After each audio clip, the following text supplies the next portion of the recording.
नमस्कार. ड्रायव्हित भावामध्ये आपल्या सर्वांचं स्वागत आहे. हा ट्रकवाला बोलतो की हा बाईकवाला फोनवर बोलतोय आणि त्याला काही साईड देत नाही. ट्रकवाल्याचं पण मत बरोबर आहे, पण ट्रकवाला पण तिथे चुकीचा आहे आणि तो बाईकवाला पण चुकीचा आहे. त्याचं कारण ना आपण या व्हिडिओमध्ये ना बघणार आहोत. पहिला हा व्हिडिओ बघा, नंतर आपण बोलू. भाई ये है करनूल का डॉन जो कि आंध्रा के अंदर कर्नाटक नंबर स्कूटी लेके घूम रहा है। भाई मैं इसको हॉर्न मारता हूँ कि भाई आप जल्दी जल्दी आगे चलाओ स्पीड से इसको, लेकिन भाई ट्रक के सामने चला रहा है, एक हाथ फोन पे और दादागिरी से चल रहा है। अगर इसमें थोड़ा सा भी टचिंग हो गया ना पीछे से ट्रक मेरा, तो बोलेंगे भाई ट्रक वाले ने इसको टक्कर मार दिया। इसकी गुंडागर्दी चेक करो, आप नंबर देख लो बाइक का, कर्नाटक नंबर है और भाई आंध्रा के अंदर दादागिरी कर रहा है भाई ये। मैं इसको हेल्मेट घातलं नाही, बाईकवर चाललाय म्हणजे तो लोकल असेल.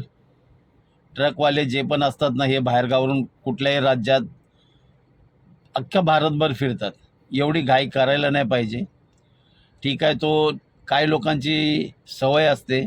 जर तुम्ही जास्त त्यांना हॉर्न देणार ना, तर ते जाणून बुजून ना तुमच्या रस्त्यातून बाजूला जाणार नाही. मग उदाहरणार्थ रिक्षा असू द्या, पुढे तिथली लोकल गाडी म्हणजे तिथल्या स्टेटमधली एखादी कार असू द्या किंवा एखादी बाईक असू द्या, तर काही लोकांना जाणून बुजून हटणार नाही. त्यांना माहिती असतं ही ट्रक हा बाहेरचा आहे.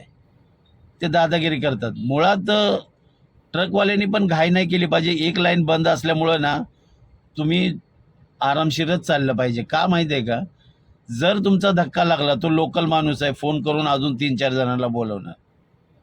एवढी घाई चांगली नाही मित्रांनो. ट्रक ड्रायव्हर असू द्या, कुठला इतरही असू द्या, स्थानिक लोक असतात ना, कायम दादागिरी करतात. आपण दूर राहिलं पाहिजे, आपण आरामशीर गाडी चालवली पाहिजे. जास्त हॉर्न वाजवलं तर तो बाजूला हटणारच नाही. मुळात आपण घाई नाही केली पाहिजे. एक लाईन बंद असल्यामुळं आपण आरामशीरच गाडी चालवली पाहिजे. तुम्हाला काय वाटतं ह्या व्हिडिओबद्दल नक्की कमेंटमध्ये सांगा.